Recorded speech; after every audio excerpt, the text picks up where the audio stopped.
네, 다윗의 강력한 국가로 확장되어 나가는 과정 속에서 다윗은 앞서 10장에서 암몬의 군대와 그 다음에 암몬 연합군, 아람이 지원한 지원군, 그리고 2차 전쟁에서 아람의 군대를 쳐 부수고 이제 그들을 쫓아냈습니다. 그리고 이제 아마도 겨울 시즌에는 전쟁을 하지 않다가 해가 돌아와 왕들이 출전할 때가 됐다. 이것은 이제 전쟁의 시즌이 되었을 때 이제 암몬과의 전쟁을 계속 이어나갑니다. 요압과 그의 부하들이 그 암몬을 멸하기 위해서 암몬의 수도인 랍바성으로 에워싸 갔고 다윗은 출정하지 않았습니다. 그러니까 앞서 10장에서는 다윗이 직접 출정해서 전쟁에서 승리를 거뒀다면 이 랍바성 탈취 작전 속에서는 아마도 요압과 부하들이 다윗은 예루살렘에 머물러 계시고 저희들이 성을 함락하겠습니다. 아마 이렇게 마음을 먹고 군대를 보낸 것 같습니다. 그러니까 이 왕이 군대를 파견해 놓고 자기는 궁에서 조용하게 보내고 있는 상황 속에서 저녁 때 궁에서 내려다 보는데, 그냥 무심하게 내려다 보는데 그 밑에서 한 여인이 목욕하는 것을 보게 되죠. 그러니까 이 사탄이 시험을 줄 때는 항상 자기의 직무를 바쁘게 그리고 최선을 다해서 할 때가 아니라 한가하고 뭔가 딴 생각을 할 때 사탄이 그런 마음을 주는 걸 보게 됩니다. 결국 다윗의 마음속에는 여인에 대한 궁금증과 함께 아마 욕정이 생겼고 사람들을 보냈다. 적극적으로 그 여자가 누구인지 탐문하게 합니다.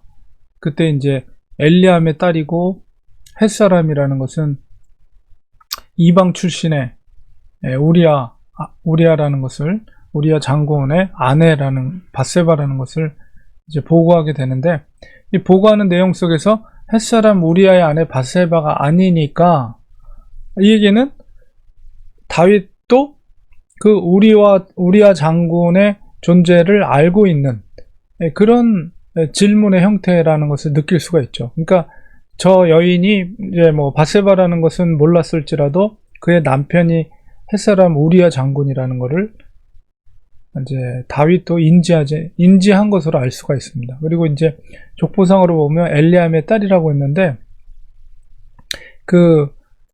이 여인으로 인해서 밧세바로 인해서 다윗의 모사꾼이 된 아히도벨이 바로 이 밧세바의 할아버지입니다. 그러니까 나중에는 아마도 이 사건이 영향을 미쳐서 이 아히도벨이 다윗을 배신하고 그의 아들이었던 압살롬에게 모사꾼으로서 역할을 하게 되는데 바로 그 아히도벨이 밧세바의 할아버지라는 것을 우리가 나중에 이제 족보상으로 보면은 알 수가 있습니다. 물론 밧세바를 통해서 아히도벨이 다윗의 모사꾼이 되지 않았는가 이렇게 짐작을 할 수가 있죠. 결국은 다윗은 거기서 멈췄어야 되는데 멈추지 않고 여인을 궁으로 불러들이고 결국은 자기의 음욕을 이기지 못하고 밧세바와 동침을 하게 됩니다. 분명히 유부녀였고 충성스러운 장군의 부인이었음에도 불구하고 그 모든 것을 정보를 알고 있음에도 불구하고 다윗은 그 여인과 동침을 하게 되죠. 그래서 우리가 4절을 보면 그가 여자의 부정함을 깨끗해 하였으므로 그가 자기 집으로 돌아갔다. 이게 이제 어떤 의미냐면 이거를 이해하기 쉽게 번역을 새로 하면 다윗이 사자를 보내어 그 여자를 자기에게로 데려오게 하고 그 여자가 부정함을 깨끗게 하였으므로 더불어 동침함에 그 여자가 자기 집으로 돌아가니라.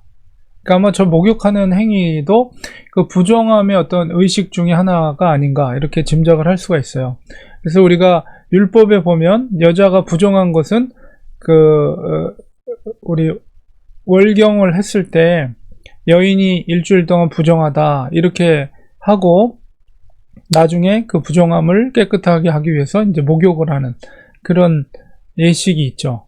그렇기 때문에 저 의미는 뭐냐면 이제 월경의 기간이 지나고 이 여인이 가임 기간이 되었다는 것을 우리가 저 표현 속에서 알 수가 있는 거죠. 그렇기 때문에 다윗과 한 번 동침한 것으로 인해서 마지막 5절에 보니까 여인이 임신을 하게 됩니다. 그리고 몰래 사람을 다윗에게 보내서 간단하게 말하죠. 내가 임신하였나이다. 그러니까 다윗의 입장에서는 임신하지 않았다면 모른 척하고 그냥 넘어갔을지도 모르겠어요. 다윗이. 그러나 임신했다는 두 마디의 소식을 듣고 다윗의 마음은 평온했던 그 마음은 아주 요동치기 시작합니다. 그리고 복잡해지기 시작하죠. 그리고 재빠르게 아주 신속하게 자기의 죄를 숨길 수 있는 방법을 아주 신속하게 결정하고 움직이기 시작하게 됩니다. 그러니까 우리가 이것을 통해서 항상 다윗과 같은 위대한 왕이며 또 훌륭한 믿음을, 신실한 믿음을 가지고 있는 사람에게도 사탄은 이렇게 유혹을 하고 결국 그 유혹 속에 빠져들게 한다는 것입니다. 만약에 다윗이 보이는 여인에 대해서 어떻게 하겠어요? 그러나 거기서 마음을 추스리고 거기서 하나님의 율법과 말씀을 상기하면서 특별히 하나님의 십계명, 내 이웃의 아내를 탐하지 말라라는 십계명의 말씀을 그 마음판에 새기고 그 말씀이 자기 마음속에 일어나는 음욕이라든가 정욕이라든가 이런 것들을 말씀으로 이기고 거기서 정리를 했다면, 자기의 영적인 것을 회복하고 정리를 했다면 아마 그 이후에 그가 겪게 될 그 불행한 일들은 아마도 겪지는 않았을 것이라는 그런 우리가 생각을 하게 되는데요. 그는 결국 하나님의 말씀을 기억하지 못했다는 것이죠. 그 순간에. 그리고 자기의 정욕대로 그가 움직였다는 것. 사람을 보내고 궁 안으로 불러들이고, 분명히 그 남편이 있는 여인으로서, 유부녀로서, 그리고 누구 출신이고 또한 분명히 자기가 충직스러운 부하였던 우리아의 아내였다는 것을, 그리고 더군다나 지금 남편은 전장에 나가 있는 그 상황 속에서 자기의 욕정을, 그것을 견디지 못하고 그리고 하나님의 말씀을 기억하지 못하고 그 악한 행동을 저지른 것, 그것을 인해서 그는 그의 말년은 정말 고통스러운 말년으로 보내게 되는 결과를, 그러니까 이 죄라는 것은, 죄의 습성은 굉장히 하와에게 뱀이 유혹했듯이 먹음직도 하고 보암직도 하고 먹으면 지혜롭게 할 만큼 아주 탐스럽다. 이게 이 죄의 속성입니다. 저것을 취하면, 저것을 가지면, 저것을 먹으면 내가 지혜롭게 될 것 같다. 이런 유혹을 사탄이 준다는 것이죠. 그러나 그 유혹을 못 이기고 그 선악과를 먹었을 때, 그 죄를 범했을 때는 그 속에서의 쓴 고통의, 죄의 그 쓴 악한 영향력은 그 유혹의 몇 갑절의 고통을 안겨다 준다는 거예요. 하나님의 사람이라면, 그게 하나님의 사람이라면. 만약 하나님의 사람이 아니라면 하나님은 유기해버리죠. 아예 버려버리죠. 죄에서부터. 그러나 다윗은 하나님의 사람이었기 때문에 그 죄로 인한 결과, 그 쓴 고통스러운 죄의 결과를 평생 마음에다 품고 살 수밖에 없는 엄청난 결과를 이 죄악으로 말미암아 치르게 된다는 사실입니다. 그러니까 우리가 누구에게나 이런 사탄은 죄의 유혹과 시험을 들게 한다는 거죠. 그런 상황 속에서 우리가 그것을 이기기 위해서는, 극복하기 위해서는 영적으로 깨어 있어야 되고, 또 하나님의 말씀을 마음판에 새기고, 그런 유혹이 있을 때, 사탄의 유혹이 있을 때 하나님의 말씀으로 대적하는 거예요. 이 악한 사탄아, 하나님의 십계명 가운데 내 이웃의 아내를 탐하지 말라, 하나님의 말씀이 있다. 이 악한 사탄아, 물러갈지어다. 말씀으로 물리치는 거죠. 그렇게 해서 이겨내야 돼요. 사탄의 유혹을 이겨내야 됩니다. 그래야지 하나님의 일을 할 수 있지, 한번 넘어지게 되면 이제 나단 선지자가 그랬잖아요. 그 죄악을 범한 것에 대해서 원수들의 조롱거리가 되었다, 이런 얘기를 하거든요. 그러니까 한번 그걸 넘어지면, 물론 하나님께서 다윗을 아예 버리진 않았죠. 사실은 저 살인과 음욕은 돌에 맞아 죽어야 될 마땅한 죄임에도 불구하고 하나님은 다윗을 살려주십니다. 그만큼 용서해 주셨다는 거죠. 그러나 그 죄에 대한 결과, 대가는 치러야만 하는 그런 상황들이 펼쳐지게 됩니다. 그래서 우리가 그런 것들을, 이 성경의 교훈들을 생각할 때, 우리는 아무리 사소한 죄라 할지라도 우리 마음에 품지 않고, 그 다음에 그런 욕정들이 일어난다 할 때 하나님의 말씀과 기도로서 그것을 물리쳐서 그런 죄의 고통, 죄의 쓰라림, 정말 죄의 악한 결과는 이 유혹, 달콤한 유혹의 몇 갑절의 고통으로 되돌아온다는 사실입니다.